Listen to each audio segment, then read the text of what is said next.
미국과의 관세 협상이 초읽기에 들어간 가운데 국내 정치권은 당권 경쟁과 다음 주 인사청문회 준비로 분주합니다. 예, 긴박한 대외 현안과 또 국내 정치 상황 짚어보도록 하겠습니다. 배종우 한국정치평론가 협회장 또 정우김 전 국회의원 나오셨습니다. 두 분 어서 오세요. 네, 안녕하세요.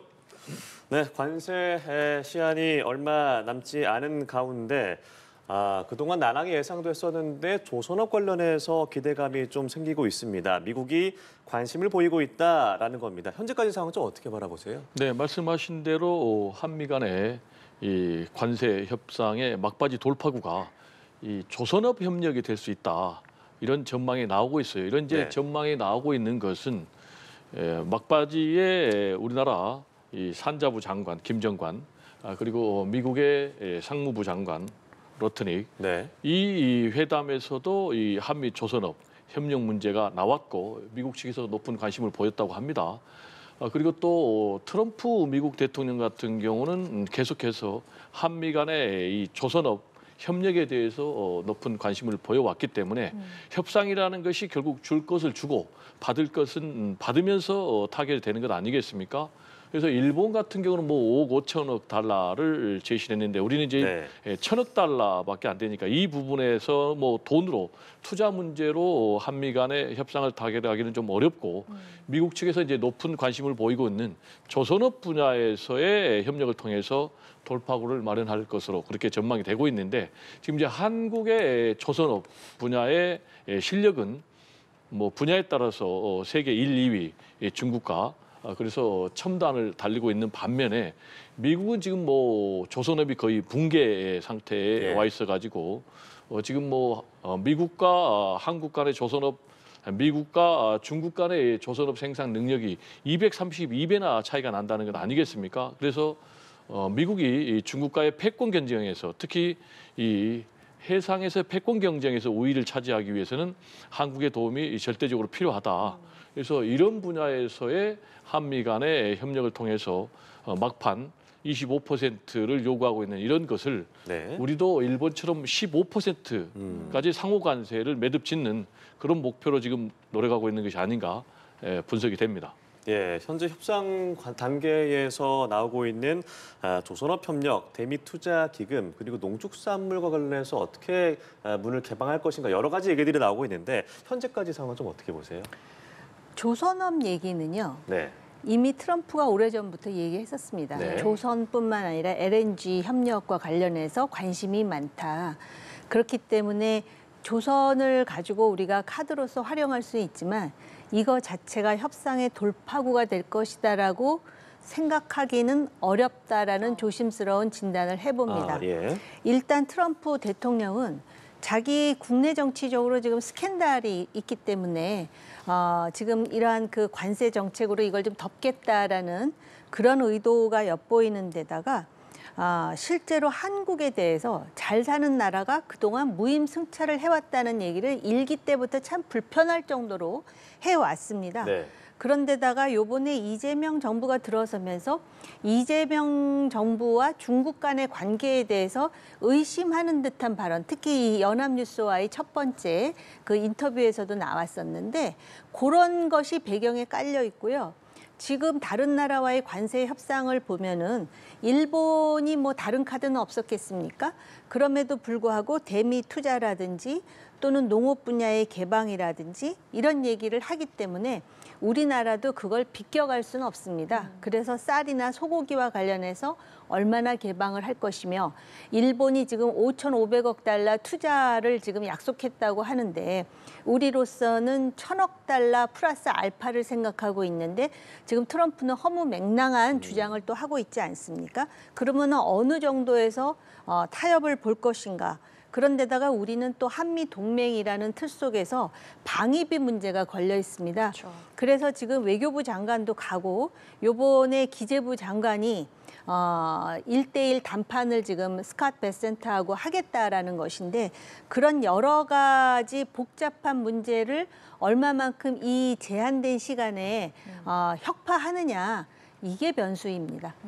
지금 말씀해 주신 것처럼 돌아오는 주에는 경제부총리가 베선트 미 재무장관 그리고 조현 외교장관이 마코 루비오 국무장관을 만나서 각각 회담을 진행을 하게 되는데 사실 이게 단순한 관세 협상을 넘어서 이재명 정부의 첫 외교 시험대가 될 것이다라는 전망이 있는데 어떻게 보시나요? 네, 맞는 말씀이고요. 예. 중요한 시험대가 되겠죠. 이 협상이 어떻게 되느냐에 따라서 대한민국 경제가 크게 영향을 받을 수밖에 없어요. 만약에 뭐 25%의 관세가 그대로 적용이 된다면 대한민국이 이제 수출 국가이기 때문에 수출이 직격탄을 맞을 수밖에 없고요. 지금 이제 대한민국의 경제 성장률이 0%대에 머무르고 있는데 그럼 이제 대한민국 경제가 더 타격을 받을 수밖에 없기 때문에 굉장히 중요한 시험대다. 그래서 이재명 정부의 입장에서는 어떻게든지 이 관세를 최소한 일본 수준 15% 수준 그리고 뭐 25% 최대한 낮춰서 대한민국의 수출에 원활하게 수출이 진행될 수 있도록 할 필요가 있겠고 지금 이제 내란 종식이 굉장히 중요한 화두입니다. 또 우리 국민들이 바라고 있고 또 윤석열 전 대통령 같은 경우에 뭐 재판이라든지 특검 수사라든지 다 거부하면서 국민들의 불안감이 굉장히 높아지고 있기 때문에 굉장히 중요한 이슈긴 하지만 결국에는 이제 경제, 먹고 사는 문제 아니겠습니까? 예. 그래서 지금 이재명 대통령도 한미 간의 이 통상 관세 협상을 직접 챙기고 있고 아까 앵커께서도 말씀하셨지만 이제 막바지 한미 간의 이제 고위급 회담이 남아 있기 때문에 이 닷새 동안에 어떻게든지 이 좋은 결과를 내야 될 필요가 있다. 그리고 이 결과에 따라서 이재명 정부의 앞날이 좀 좌우될 수 있다. 특히 이제 우리 경제까지도 좌우될 수가 있다라는 말씀을 드릴 수가 있겠습니다. 예, 지금 이재명 정부는 줄곧 그 실용 외교를 강조해 왔기 때문에 더 관심 받고 있는데 이번 위기 관리 능력의 첫 시험 때 어떻게 전망하시나요? 전망을 하자면 예. 굉장히 조심스럽고요. 앞서 교수님 말씀하셨듯이 지금 이 관세 협상의 결과가 무엇이냐로 이재명 정부의 능력이 판단되리라 예. 보여지거든요. 말씀하신 대로 내란 종식은 국내 정치 이슈지만은 결국은 국정 운영에 있어서 중요한 건 정책적 성과입니다. 그런데 지금 시간이 얼마 남지 않았고 그다음에 지금 그 관계 장관들이 전부 관료 출신이라는 배경을 가지고 있고 아직까지는 협상 내용에 그렇게 괄목할 만한 유의미한 내용이 없다라는 것이 불안합니다. 왜냐하면은 8월 1일이 그 지금 관세 유예의 마지노선인데 그 전까지 합의를 보기 위해서 미국이 다양한 전술을 구사하고 있지 않습니까? 만나기로 했다가 안 만나주고 그다음에 안 만나겠다는 통보를 미국의 재무부 장관이 이메일로 하는 그런 결례까지 행하면서 한국을 전방위적으로 압박하고 있고요. 그다음에 지금 우리가 15%를 사실은 궁여지책으로 마지노선으로 삼고는 있는데요. 일본의 경우는 자동차 관세와 관련해서 애초에 2.5%였습니다. 그러다가 이걸 15%로 지금 올린 건데 일본은 그나마도 다행이라고 하지만 이게 트럼프의 전술이거든요. 마치 또 과거에 남대문 시장에서 물건을 흥정하듯이 세게 불러놓고 15% 했으니까 우리가 깎아준 것 같아. 그러나 실제로는 2.5에서 15로 올라간 거거든요. 근데 우리 같은 경우는 한미 FTA 덕분에 자동차 관세가 0이었습니다. 예. 따라서 우리가 일본의 전례를 든다면 15가 아니라 12.5를 해야 되는 것인데 그나마 15라도 하게 되면 다행이다라고 지금 생각할 정도로 미국이 상당히 그 힘과 여러 가지 그 지렛대를 활용해서 한국을 압박하고 있는 상황이라는 것을 알 수가 있고요. 그다음에 성장률 관련해 갖고 우리가 요번에 지역 화폐라든지 해갖고 성장에 마중물 해서 0.몇% 올라갈 줄 알았는데 지금 미국이 이런 식으로 압박을 해갖고 지금 성장률도 우리가 상당히 낙관하기 어려운 상황입니다. 그렇기 때문에 이것을 8월 1일이 넘어가더라도 계속 집요하게 협상을 하는 것이 맞는 것인지 아니면 8월 1일 이후에 25%는 우리에게 너무 부담스러우니까 15%라도 잡고 다른 걸 개방해야 되는 것인지 이거는 다양한 정보와 데이터를 알고 있는 정부가 판단할 일이지만 이것 자체로 이재명 정부의 능력을 국민들이 판단하게 될 것이라는 점에서 정부도 상당히 스트레스를 받을 것이라 봅니다. 네, 정말 협상 시간이 얼마 남지 않은 가운데 말씀하신 대로 난항이 예상이 됩니다만 최대한 만족스러운 결과가 나오길 기대를 해보겠습니다.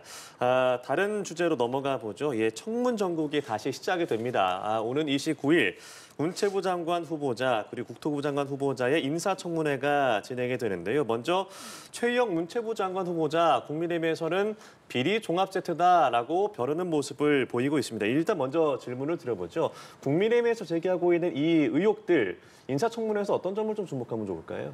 그러니까 최희영 후보 같은 경우는 민간 기업에 있었기 때문에 예. 사실 이렇게 이제 관에서 오래 있었던 사람들이 넘지 않아야 될 선들이 있는데 네. 그걸 많이 넘어간 측면이 있습니다. 그런데 그게 너무 많이 제기되다 보니까 선택과 집중이 잘 안 되는 것 같거든요. 그래서 뭐 아빠 찬스라든지 여기에 포함되는 무슨 자녀의 증여세 문제라든지 여러 가지 얘기가 나오는데 국민의힘은 이것에 대해서 좀 더 유권자들이 빨리 알아들을 수 있는 간명하면서도 결정적인 그러한 그 전략을 구사해야 될 것 같고요. 국토부 장관 후보자도 좀 유사한 문제 제기가 나오는데 딜레마는 뭐냐면은 과거의 장관 후보들 사이에서도 이런 문제가 흔히 나왔다라는 것입니다. 그렇기 때문에 사실은 매우 중요한 문제임에도 불구하고 일단 그 청문 보고서가 통과되든 여부와 상관없이 대통령이 임명하면 그만이라는 그러한 전례가 만들어졌다는 것하고요. 또 하나는 강선우 효과입니다. 실제로 교육부 장관과 여가부 장관을 임명하는 과정에서 한 사람은 지명 철회가 되고 한 사람은 우여곡절 끝에 모든 상처를 그대로 민주당이나 후보가 받으면서 나중에 사퇴를 하기는 했지만 그 파장이 굉장히 세기 때문에 상대적으로 다른 장관들은 마치도 물소태처럼 그냥 지금 건너가게 생겼다라는 점이 국민의힘이 요번에 이 두 사람에 대한 청문회를 할 때 좀 더 신경 써야 될 부분이 아닌가 생각합니다. 네, 말씀하신 대로 국민의힘의 이 창이 얼마나 날카로우냐, 국민의힘이 결정적인 전략이 중요하다라고 하셨는데 일단 먼저 최희영 장관 후보자의 이 의혹들 여러 가지가 있습니다만 그런 것들이 소명이 좀 되리라고 보세요. 어떻게 예상하십니까? 일단 뭐 청문회 장을 좀 열어봐야 되겠고요. 예. 국민의힘에서 문제 제기하고 있는 것은 일단 부동산 투기 의혹 문제 제기하고 있고, 네. 그리고 두 번째로는 증여세 탈루 문제를 얘기를 하고 있습니다. 그리고 세 번째로 이제 자녀가 특혜로 취업을 했다라는 네. 이제 그런 문제 제기를 하면서 비리 종합 세트다. 그래서 자진 사퇴해라 이렇게 얘기를 하고 있는데 뭐 카더라. 라는 주장은 한계가 있는 것이고요. 구체적인 근거를 제시하느냐, 제시하지 못하느냐라는 부분이 굉장히 중요하겠고, 그리고 이에 대해서 최희영 문체부 장관 후보자가 설득력 있게 소명을 하느냐, 이게 이제 굉장히 중요한 것 같은데 지금까지 3명의 후보자가 낙마가 됐지 않습니까? 결국은 낙마가 된 것은 일방 대통령께서 밀어붙일 수도 있었지만 국민의 눈높이를 넘지 못했다. 이렇게 판단했기 때문에 세 사람이 다 낙마한 것 아니겠습니까? 특히 이제 강선우 후보자 그리고 이진수 후보자 한 명은 뭐 지명 철회, 한 명은 자진 사퇴 형식으로 그만뒀지만 결국 제가 볼 때는 2명 다 대통령이 지명 철회했다. 이렇게 봐야 될 것 같아요. 강선우 장관 후보자도 자진 사퇴했지만 뭐 대통령실에서 연락을 했다라는 그런 보도가 있지 않습니까? 예. 결국 그렇게 선택한 이유는 말씀드린 대로 국민의 눈높이에 충족시키지 못했기 때문에 낙마한 것 같고, 그러면 이제 최희영 문체부 장관 후보자 같은 경우는 국민의 눈높이를 넘을 수 있을지를 좀 지켜봐야 되겠는데, 이게 이제 대통령께서 16명의 장관 후보자를 인선할 때 마지막 인선이거든요. 그만큼 이제 굉장히 고심에 고심을 한 그런 인사인데, 이 최희영 후보자 같은 경우는 언론인 출신입니다. 그리고 이제 네이버에서 일한 또 IT 전문가하고 또 그리고 뭐 놀 유니버스 해가지고 관광 이런 분야에도 굉장히 전문성을 갖고 있는데, 대통령께서 이제 최희영 후보자를 선택한 것을 2가지라고 그래요. 하나는 이제 문화 강국을 만들겠다. 네. 그리고 두 번째로는 문화 산업을 성장의 축으로 삼겠다. 그래서 최희영 후보자를 통해서 이 문화관광 산업에서 뭐 300조 시대를 개막하겠다라는 이제 그런 포석으로 선택을 했는데, 앞으로 과연 정치 공세, 국민의힘 사실 이제 국민의힘은 최대한 낙마를 계속 시켜서 이재명 정부를 흔들겠다는 것 아니겠습니까? 그래서 이 허들을 넘어갈 수 있을지 없을지 좀 지켜봐야 되겠습니다. 예, 지금 두 분께서 계속 말씀해 주신 것처럼 강선 후보자가 자진 사퇴를 하면서 이번 인사청문회에 대한 비판이 계속해서 나오고 있는 것인데 이런 가운데 김윤덕 국토부 장관 후보자의 경우에는 자녀 전세금 재산 신고 누락 이 의혹이 불거지고 있습니다. 이번 인사청문회에서는 어떤 부분이 핵심이 될까요? 일단 본인이 소명을 해야 될 것 같고요. 만약에 이게 사실이라면 이제 그 전세금에 대해서 도와준 거에 대한 증여세를 내겠다든지 이렇게 넘어가지 않을까 그런 생각이 들고요. 조금 전에 제가 말씀드린 것의 반복인데요. 인사청문회 할 때마다 단골 메뉴로 들어오는 것이 이 아빠 찬스라든지 자녀 문제가 특히 많지 않습니까? 그렇기 때문에 과연 이제 이 문제를 민주당은 말할 것도 없고 대통령이 얼마나 심각하게 생각하느냐. 근데 제가 볼 때는 그 강선우의 여진이 아직도 남아있는 상황이고 그렇기 때문에 소명하고 아마 넘어가려고 하지 않을까. 그런데 지금 이제 여론에서는 인사 시스템에 문제가 있다라는 문제 제기가 상당히 강하게 나오고 있습니다. 이 장관뿐만 아니라 인사혁신처장의 아주 부적절한 막말성 그러한 그 언어들도 지금 문제 제기가 되고 있고 인사혁신처장을 어떻게 그런 사람 그리고 대통령에게 대해서 굉장히 아부하는 듯한 그런 그 발언과 글을 많이 올린 사람으로 지금 알려져 있지 않습니까? 그런데다가 강선우 장관 후보와 관련해 가지고도 인사 시스템이 어떻게 돼 있길래 막판에 물론 이제 대통령실에서는 아니라고 부인을 했지만 대통령실의 총무비서관이 통보를 했다라는 또 기사가 한겨레 신문을 통해서 단독으로 나오기도 하고 그랬기 때문에 과연 제대로 인사 검증이 이루어지고 있느냐, 그 다음에 누가 그러면은 추천을 하느냐, 그 다음에 그 결과와 관련해 갖고 피드백이 제대로 되어 있느냐에 대해서 지금 문제가 제기되고 있는 상황에서 아빠 찬스라든지 뭐 전세금과 관련해서 자식은 그럴 능력이 없는데 그럼 그 돈이 아빠한테 나온 것 아니냐 해갖고 이걸 지금 소명하라는 것 아니겠습니까? 네. 그래서 실제로 아마 국민의힘은 여러 가지로 대책의 공세를 펼 것이고 아마 민주당은 이미 그 강선우 타격이 있기 때문에 어떻게 해서든지 장관으로 임명하는 방향으로 나갈 것이다라고 생각하고 저는 조심스럽지만 아마 후자 쪽으로 가지 않을까 싶습니다. 네, 알겠습니다. 저희가 인사청문 전국은 지켜보도록 하고요. 이제 일주일도 남지 않은 민주당의 전당대회 얘기도 해보죠. 일단 강선우 후보자의 사퇴 폭풍이 이어지고 있고 또 이 내란 척결 등 이 선명성 문제로 약간 미묘한 긴장감이 돌고 있습니다. 변수가 없겠습니까? 어떻게 바라보고 계세요? 일단 변수라는 것은 앞으로 남은 이 표심이 전체의 90%가 넘는다. 네. 그래서 어느 쪽도 승부를 장담할 수 없다. 지금까지 투표해가지고 개표한 것은 뭐 한 7, 8%밖에 된다는 것 아니겠습니까? 그래서 이 나머지 이 90% 이상의 표심이 어디로 가느냐가 굉장히 중요한데 역시 이제 중요한 것은 권리당원의 표심이라고 봐야 돼요. 네. 왜냐하면 전체 비중 가운데 권리당원의 투표 비중이 55%거든요. 근데 이제 역시 이제 권리당원의 표심은 뭘 겨냥하느냐라는 것과 관련해서 굉장히 지금 내란 정국이 좀 내란을 종식하는 것이 좀 불안정스럽다. 그래서 확실하게 내란 종식을 해야 된다라는 그런 판단을 하고 있는 것 같아요.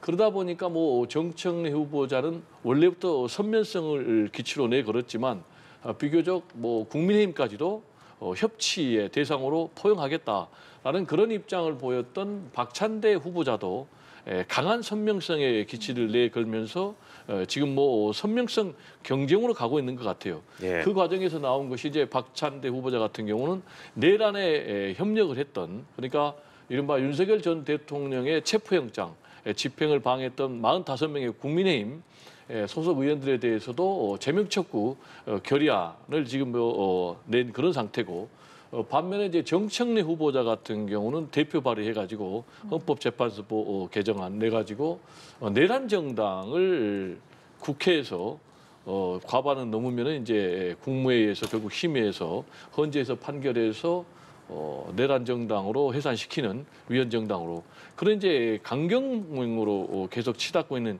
그런 상황. 이제 이런 부분이 과연 뭐 전국의 흐름에는 좋을 거냐 나쁠 거냐는 여러 가지 논란이 있지만 강경한 그런 처방을 원하는 이제 권리당원들은 아무래도 이런 부분에 좀 소구력 있게 전달될 것 같은데 두 사람 다 이렇게 강경한 카드를 내놓는다면 결과적으로 전체 큰 흐름에 과연 얼마만한 변수가 될 수 있을지 좀 궁금한 상황입니다. 네, 알겠습니다. 국민의힘 전당대회는 시간이 좀 남았습니다만 당내 상황이 좀 더 복잡하기 때문에 앞으로 전개가 어떻게 될지 궁금한데요. 현재 뭐 반탄 대 찬탄 구도, 그러니까 윤석열 전 대통령 탄핵의 그림자 계속 드리워져 있는 상황입니다. 지금 현재 상황 어떻게 보세요?